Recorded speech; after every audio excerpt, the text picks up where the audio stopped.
ಓಂ ಸದ್ಗುರುನಾಥ ಶರಣಂ ಜಯ ಜಯ. ಓಂ ಸಚ್ಚಿದಾನಂದ ಶರಣಂ ಜಯ ಜಯ. ಎಲ್ಲರಿಗೂ ನನ್ನ ನಮಸ್ಕಾರಗಳು.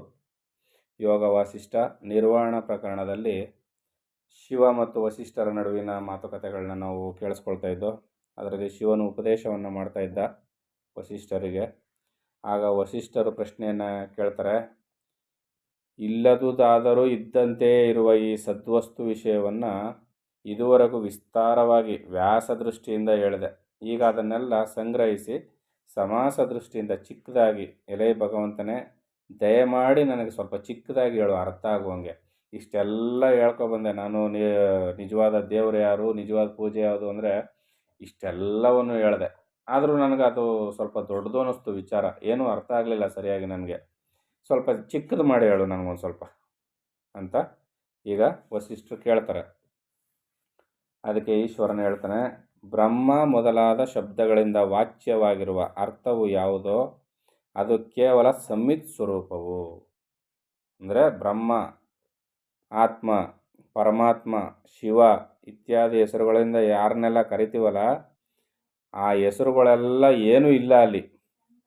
ಅವು ಕೇವಲ ವಾಚ್ಯವಾಗಿರುವ ಅರ್ಥವು ಯಾವುದೋ ಅದು ಕೇವಲ ಸಂಮಿತ್ ಸ್ವರೂಪ. ಅದು ಅರ್ಥ ಆಯ್ತಲ್ವಾ?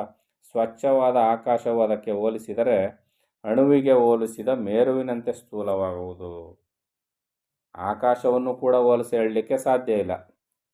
ಚಿತ್ ಯಾವುದೋ ಅದು ವೇದ್ಯವಾಗುವ ಅವಸ್ಥೆಗೆ ಬಂತೆಂದರೆ ಅದಕ್ಕೆ ನಾಮವನ್ನು ಪಡೆಯುವ ಯೋಗ್ಯತೆಯು ಬರುವುದು. ಅವೇದ್ಯವಾಗಿರುವಾಗ ಅದೇ ಚಿತ್ತೆ ಉನ್ಮನಿಯ ಆಚೆ ಇರುವುದು.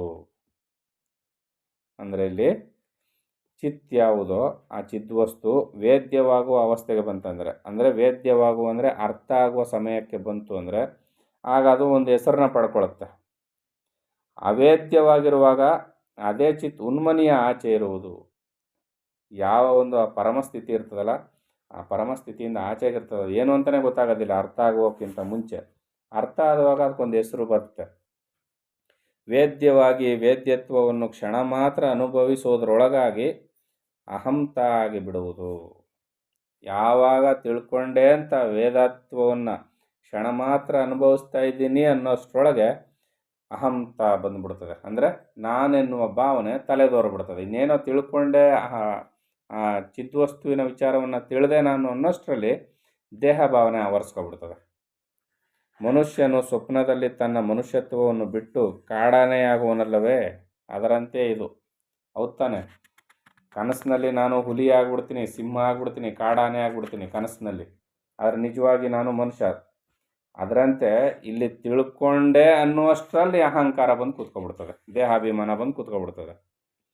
ಅಹಂತ ರೂಪವನ್ನು ಪಡೆದ ಈ ಚಿತ್ತಿಗೆ ಶೂನ್ಯ ರೂಪಿಣಿಯರಾದ ಶಕ್ತಿಗಳು ಹುಟ್ಟಿ ದೇವತಾ ಕಾಲತಗಳನ್ನು ಹೊಂದಿ ಸಖಿಯರಾಗುವರು.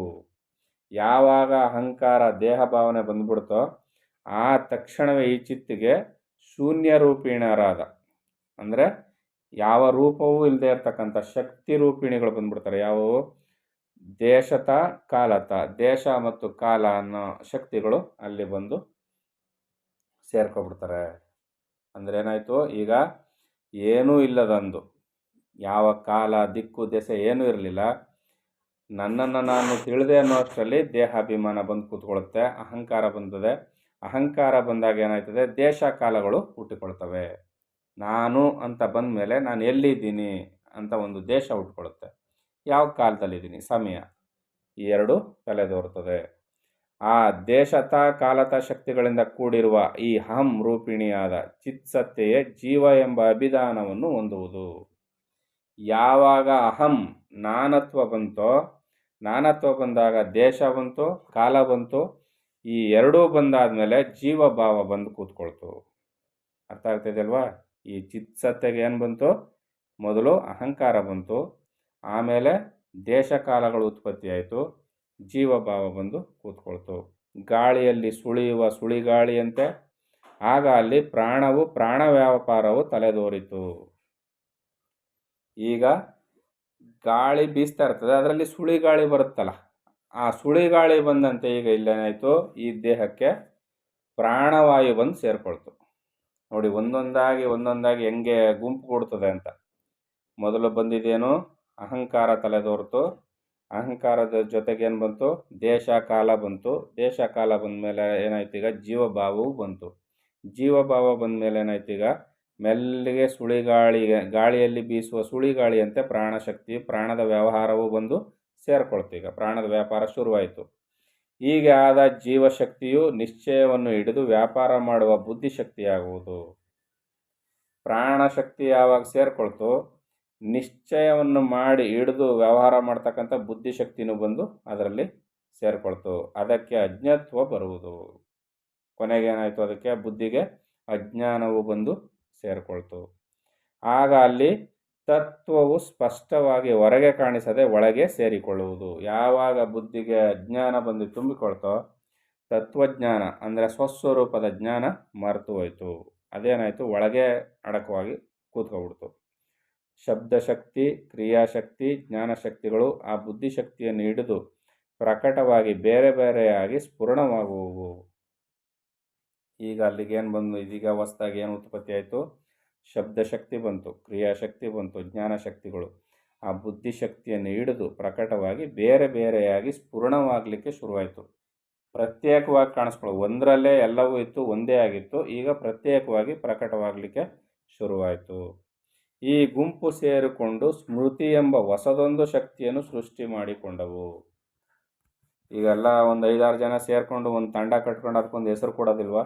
ಹಂಗೆ ಈ ಎಲ್ಲ ಸೇರಿಕೊಂಡು ಅದಕ್ಕೊಂದು ಸ್ಮೃತಿ ಅಂತ ಒಂದು ಹೆಸರು. ಸ್ಮೃತಿ ಅಂದ್ರೇನು? ಇಲ್ಲಿ ಆಗಾಗ ಈ ಚಿಪ್ ಅಂತಾರಲ್ಲ, ಮೆಮೊರಿ ಕಾರ್ಡ್, ಆ ಥರ ಸ್ಮೃತಿ ಎಂಬ ಹೊಸದೊಂದು ಶಕ್ತಿಯನ್ನು ಸೃಷ್ಟಿ ಮಾಡಿಕೊಂಡು ಆಗ ಏನಾಯಿತು? ಸಂಕಲ್ಪವೆಂಬ ಮರದ ಬೀಜವಾದ ಮನಸ್ಸು ಆಗುವುದು. ಈ ಸ್ಮೃತಿ ಯಾವಾಗ ಬಂತು, ಇಲ್ಲಿ ಸಂಕಲ್ಪಕ್ಕೆ ಮೂಲ ಬೀಜವಾದ ಮನಸ್ಸು ಉತ್ಪತ್ತಿ ಆಯಿತು. ಯಾಕೆ? ಪ್ರಾಣದ ಚಲನೆ ಆಯ್ತಲ್ಲ, ಆಗ ಅಲ್ಲಿ ಮನಸ್ಸು ಉತ್ಪತ್ತಿ ಆಯಿತು. ಬುದ್ಧಿಗೆ ಅಜ್ಞಾನ ಕವಿದಿದೆ, ಚೆನ್ನಾಗಿ ನೆನ್ಪಿಟ್ಕೊಳ್ಳಿ. ಇದೆಲ್ಲವೂ ಸೇರಿ ಅತಿವಾಹಿಕ ದೇಹ ಎನ್ನುವುದು. ಅದರೊಳಗೆ ಇರುವ ಬ್ರಹ್ಮಶಕ್ತಿಯಿಂದ ಪ್ರಮಾತ್ರ ಅಂದರೆ ಜ್ಞತ್ವವು ರೂಪವನ್ನು ಹೊಂದಿ ತನ್ನ ಬಲದಿಂದ ದೃಕ್ಕಾಗುವುದು ಎಂದು ವಿದ್ವಾಂಸರು ಹೇಳುವರು. ಅರ್ಥ ಆಗ್ತದಲ್ವಾ?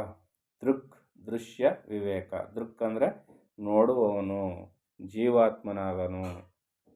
ಹೀಗೆ ಈ ಚಿತ್ತೆಂಬ ಚೇತಸ್ಸಿನಲ್ಲಿ ಈ ಶಕ್ತಿಗಳು ಪ್ರಾದುರ್ಭವಾಗಿ ಹೊರಗೆ ಅನುದಿತಗಳೇ ಆಗಿದ್ದರೂ ಬಹಿರ್ಮುಖಗಳಾಗಿ ಉದಿತಗಳಂತೆ ತೋರಿಸಿಕೊಳ್ಳುವು. ಇವು ಚಿತ್ತಿನ ಸತ್ತೇ ಅಂದರೆ ಆ ಚಿದ್ವಸ್ತುವಿನ ಸತ್ವವೇ ಆಗಿರ್ತವೆ ಇವೆಲ್ಲ. ಆದರೆ ಅವು ಉದಯ ಆಗಲೇ ಇಲ್ಲ, ಕಾಣಿಸ್ಕೊಳ್ಳೇ ಇಲ್ಲ. ಆದರೂ ಉದಯವಾದಂತೆ ತೋರಿಸ್ಕೊಳ್ತವೆ. ಹೌದು ತಾನೆ? ಮನಸ್ಸು ಕಾಣಿಸಲ್ಲ, ಬುದ್ಧಿ ಕಾಣಿಸಲ್ಲ, ಏನೂ ಕಾಣಿಸೋದಿಲ್ಲ. ಇಲ್ಲಿ ಶಕ್ತಿಗಳು ಯಾವುವು ಕಾಣಿಸೋದಿಲ್ಲ. ಆದರೆ ಆದಂತೆ ಪ್ರಕಟಗೊಂಡು ತಮ್ಮ ಕಾರ್ಯವನ್ನು ನಿರ್ವಹಿಸ್ತವೆ. ವಾತ, ಸ್ಪಂದ, ಸ್ಪರ್ಶ, ತ್ವಕ್, ಪ್ರಕಾಶಗೊಳ್ಳುವ ತೇಜಸ್, ರೂಪ, ಜಲ, ಸ್ವಾದು, ರಸ, ಗಂಧ ಮೊದಲಾದ ಸತ್ತಾಗಳಿಗೆಲ್ಲ ಇವೇ ಕಾರಣವಾದವು. ಈಗ ಏನೇನು ಕಾಣಿಸ್ಕೊಳ್ತಾ ಇದೆಯಲ್ಲ, ಇಷ್ಟು ಗುಣಗಳಿಗೆ ಯಾವ ಕಾರಣ ಅದೋ ಹಿಂದೆ ಹೇಳಿದಂಥ ಅಷ್ಟು ಕೂಡ ಕಾರಣವಾದವು. ಭೂ, ಹೇಮ, ಭಾರಿಯಾದ ಪಿಂಡ, ದೇಶ ಸರ್ವರೂಪಗಳನ್ನು ತರಬಲ್ಲುದಾಗಿದ್ದರೂ ಆಕಾರವರ್ಜಿತವಾದ ಕಾಲ ಇವುಗಳ ಸತ್ತೆಯೂ ಆಗುವುದು. ಆಕಾರರಹಿತವಾದ ಕಾಲವು ಇದರ ಸತ್ತೆ ಆಗುವುದು. ಈ ಸರ್ವಸತ್ತ ಗುಣವೆಲ್ಲವೂ ಸೇರಿ ಒಂದು ಆಗಿ ಮುಂದೆ ಪತ್ರ, ಪುಷ್ಪ, ಫಲ, ಬೀಜಗಳನ್ನು ಬಿಡುವ ಚಿಗುರು ಆದಂತೆ ಆಗುವುದು. ಈ ಎಲ್ಲ ಒಟ್ಟು ಗುಣಗಳು ಸೇರಿ ಏನಾಗುತ್ತೆ? ಮುಂದೆ ಈ ಬೀಜ ಇರ್ತದಲ್ಲ, ಆ ಬೀಜನೇ ಮುಂದೆ ಏನಾಗುತ್ತೆ? ಪತ್ರ, ಪುಷ್ಪ, ಫಲ ಇವೆಲ್ಲವನ್ನು ಬಿಡುವಂತಾಗುತ್ತೆ. ಈ ಸರ್ವಸತ್ತ ಗುಣವೆಲ್ಲವೂ ಸೇರಿ ಒಂದು ಆಗಿ ಮುಂದೆ ಪತ್ರ, ಪುಷ್ಪ, ಫಲ, ಬೀಜಗಳನ್ನು ಬಿಡುವ ಚಿಗುರು ಆದಂತೆ ಆಗುವುದು. ಇದೇ ಪುರ್ಯಷ್ಟಕವು. ಪುರ್ಯಷ್ಟಕ ಅಂದ್ರೇನು? ಪುರ್ಯಷ್ಟಕ ಅಂದರೆ ಇದಿಷ್ಟು ಸೇರಿ ಪುರ್ಯಷ್ಟಕ ಅಂತ ಹೇಳೋದು. ಇದೇ ಅತಿವಾಹಿಕ ದೇಹವು ಅಪಾರ ಜ್ಞಾನ ಸ್ವರೂಪವಾದ ಚಿತ್ತೆ ಅಹಂಕಾರ ವಿಭಾಗಗಳಿಂದ ಕೂಡಿರುವಂತೆ ಕಾಣಿಸಿಕೊಳ್ಳುವುದು. ಅಹಂಕಾರ, ಬುದ್ಧಿ, ಮನಸ್ಸು, 3 ಶಕ್ತಿಗಳು ಇವುಗಳೆಲ್ಲ ಸೇರಿದರೆ ಪುರ್ಯಷ್ಟಕ ಅಂತ ಕರೀತಾರೆ. ಹೀಗೆ ಅಂಗಾಂಗ ಸಂಪನ್ನವಾದಂತೆ ಕಾಣಿಸುತ್ತಿದ್ದರೂ ಈ ಪುರ್ಯಷ್ಟಕವು ನಿಜವಾಗಿಯೂ ಅಂಗಾಂಗ ಸಂಪನ್ನವಲ್ಲ. ಇದು ಜ್ಞಾನವಲ್ಲ, ಜ್ಞಾನ ರೂಪವಲ್ಲ. ಇದರಲ್ಲಿ ಜ್ಞಾತ ಸ್ವರೂಪನಾದ ಜೀವನಿದ್ದರೂ ಇದು ಚೇತನವಲ್ಲ. ಹೌದ್ ತಾನೆ? ಇದು ಜೀವನಿದ್ದಾನೆ, ಆದರೆ ಚೇತನ ವಸ್ತುವಲ್ಲ. ಚೇತನ ವಸ್ತುವಿನ ಆ ಸತ್ತೆಯಿಂದ ಬೆಳಗ್ತಾ ಇರತಕ್ಕಂಥ ಒಂದು ಜಡ ಪದಾರ್ಥವೇ ಹೊರತು ಇದು ಚೇತನ ಅಲ್ಲ. ಯಾವುದು? ಪುರ್ಯಷ್ಟಕ ಅಂತಕ್ಕಂಥದ್ದು. ಯಾಕೆ? ಅಲ್ಲೇನಿಲ್ಲ, ಚಿದ್ವಸ್ತು ಇಲ್ಲ. ಚಿದ್ವಸ್ತುವಿನ ಸತ್ತೆಯಿಂದ ಬೆಳಗ್ತಾ ಇರ್ತಕ್ಕಂಥದ್ದು ಯಾವುದು? ಇಷ್ಟೊತ್ತು ಏನು ವಿವರಣೆಯನ್ನು ಕೊಟ್ಟವಲ್ಲ ಅವೆಲ್ಲವನ್ನು ನೀವು ಮನನ ಮಾಡಿಕೊಳ್ಳಬೇಕು. ಇನ್ನು ಮುಂದಿನ ಆಡಿಯೋದಲ್ಲಿ ಮುಂದಿನ ವಿಚಾರವನ್ನು ತಿಳಿಸ್ಕೊಡ್ತೀನಿ. ಎಲ್ಲರಿಗೂ ಒಳ್ಳೆಯದಾಗಲಿ. ಓಂ ಸದ್ಗುರುನಾಥ ಶರಣಂ ಜಯ ಜಯ. ಓಂ ಸಚ್ಚಿದಾನಂದ ಶರಣಂ ಜಯ ಜಯ. ಹರಿ ಓಂ ತತ್ಸತ್. ಹರಿ ಓಂ ತತ್ಸತ್. ಹರಿ ಓಂ ತತ್ಸತ್.